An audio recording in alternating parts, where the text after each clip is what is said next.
Hey, it's Elizabeth here for flip number 13. And I painted my nails for you guys, just for you. After the next few videos I film, the polish will promptly come off because I don't wear nail polish normally. But I thought since my nails are actually growing for whatever reason, I have no idea, I figured I would make them all pretty like. So, anyway, let's get to it.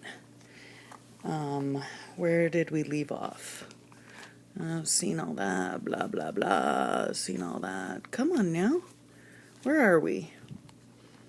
No? Okay, sorry. Sorry, guys. You'd think I'd be a little more prepared. Okay, here we are. So this is where we left off. And, I just wanted to show you all also. Sorry about the shakiness of this because I'm on my bed. And so every time I move, the bed shakes.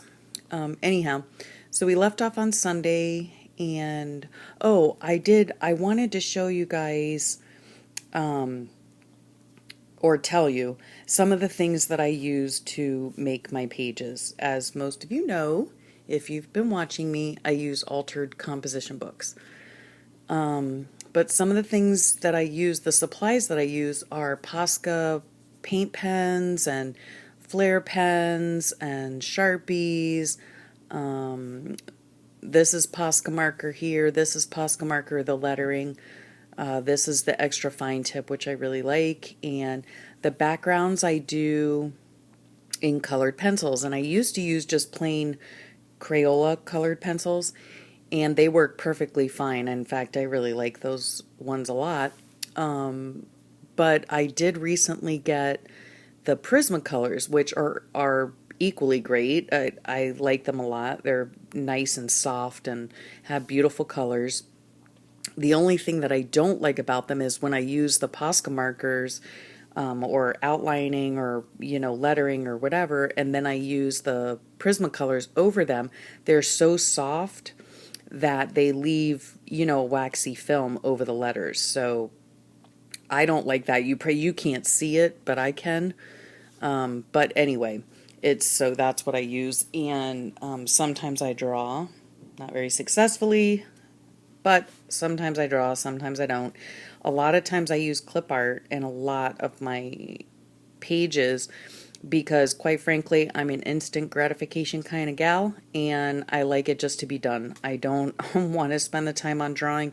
I don't really care to draw. It's not that I can't draw, but it's not fun for me, so I would much rather just find a clip art or somebody else's drawing on Google, or whatever the image is, and just print it out and stick it in. So that's what I like doing, and those are some of the materials that I use on my pages. And so anyhow, so this was Sunday, and we were coming back from the Keys, and I had laundry, and more laundry. And I rarely do laundry on Sundays, but we just had so much.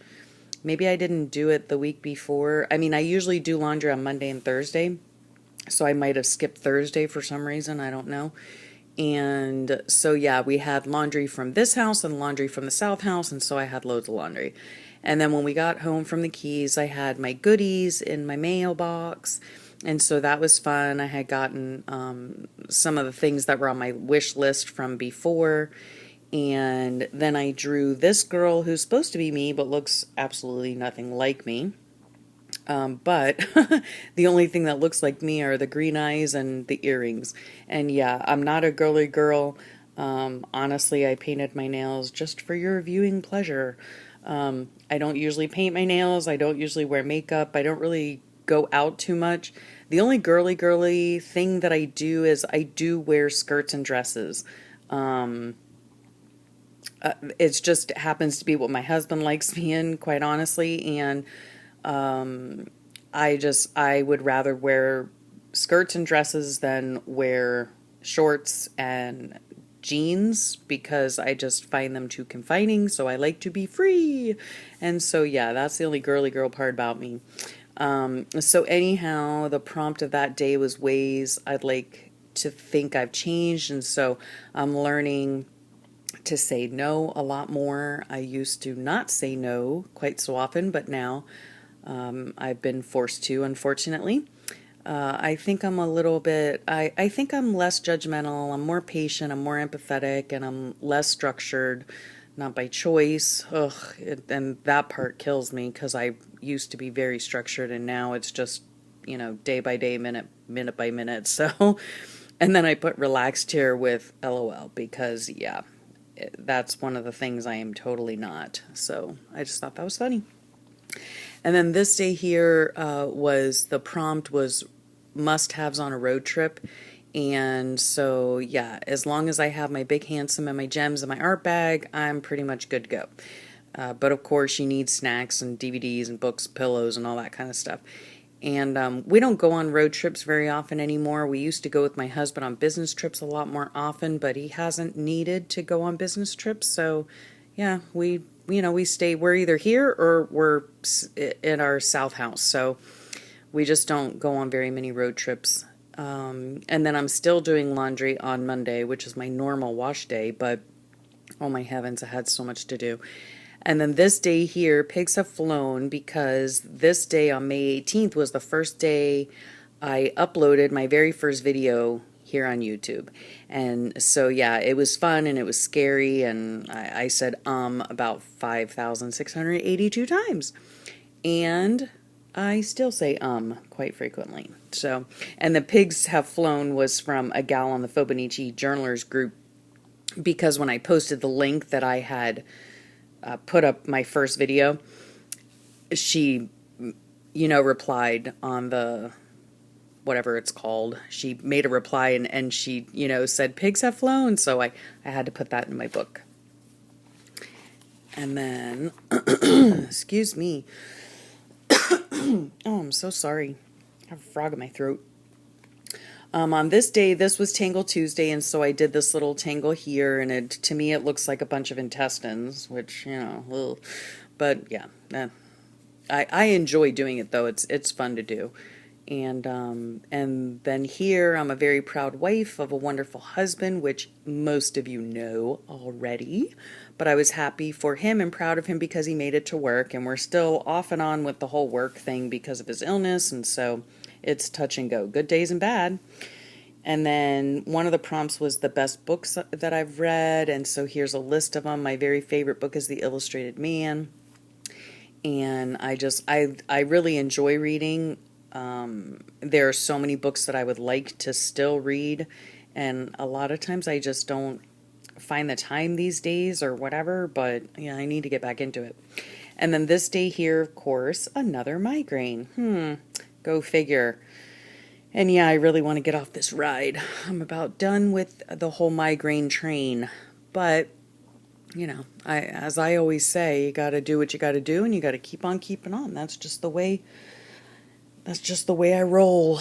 So, and then this down here was Whimsical Wednesday, and a lovely gal, Lynn on our group does the Whimsical Wednesday prompts, and she's such a sweetheart. We call each other sister because we just have so much in common. And the prompt was the perfect day, and my perfect day would be for Big Handsome and the Gems and I to feel well enough to go out on the boat and go over to our little beach and have a picnic and just hang out. That would be my perfect day. And then this day here, I have to spend a little bit of time on this because obviously I have to explain the whole pom-pom bra. But this part up here is about a ladies' brunch that we do. Some girlfriends of mine that are homeschooling moms. We've homeschooled together for years. I mean, we've been together, we've homeschooled our kids since the beginning. So, we're talking 10 plus years we've been together, and we get together a few times a year to just have a brunch together, and it's a lot of fun, and we catch up on a lot of things. And I had there's a picture there that I don't want to show.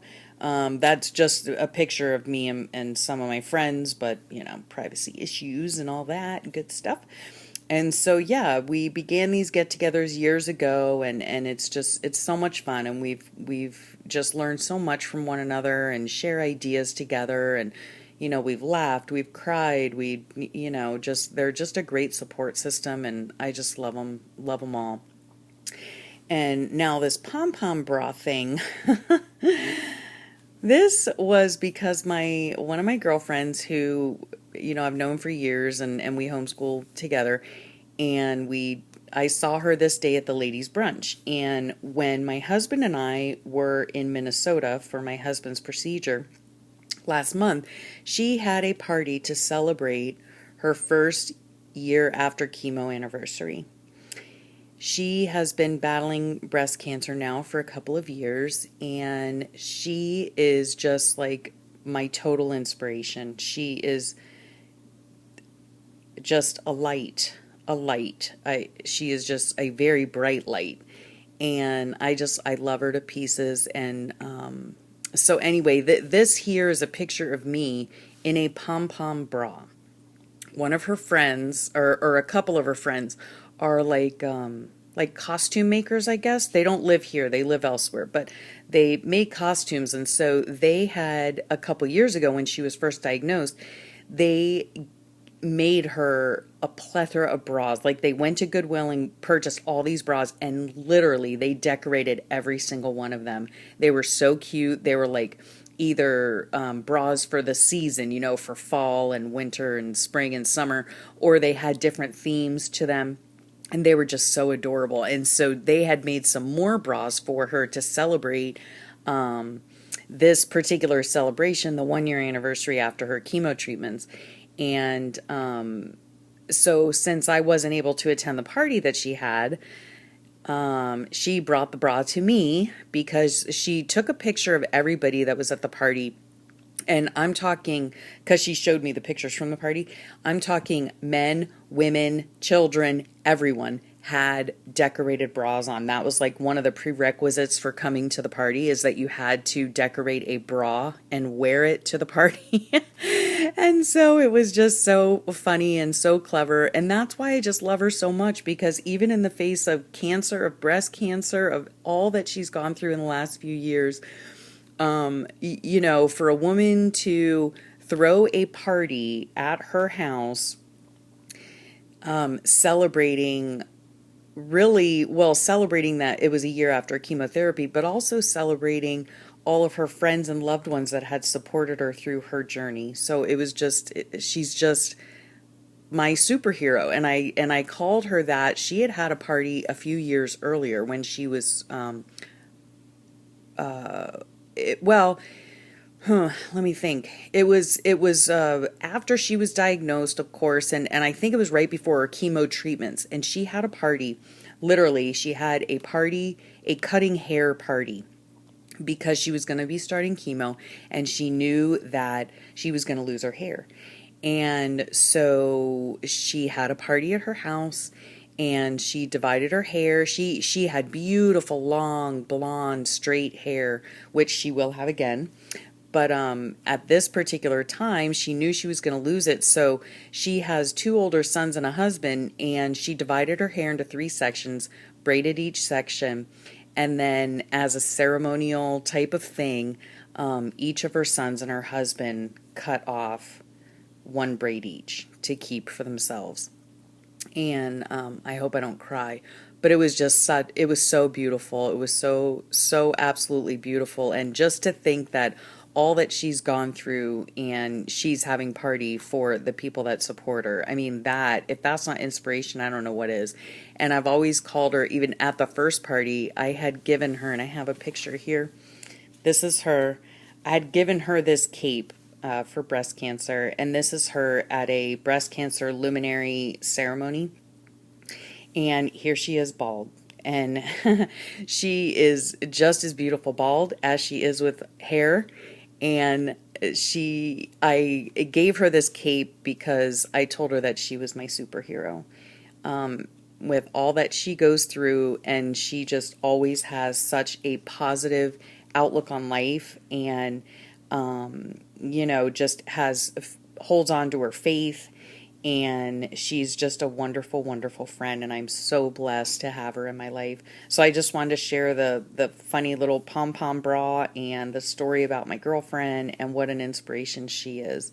And so I think I'll just stop here, and I thank you for watching, and I will catch you on the next flip.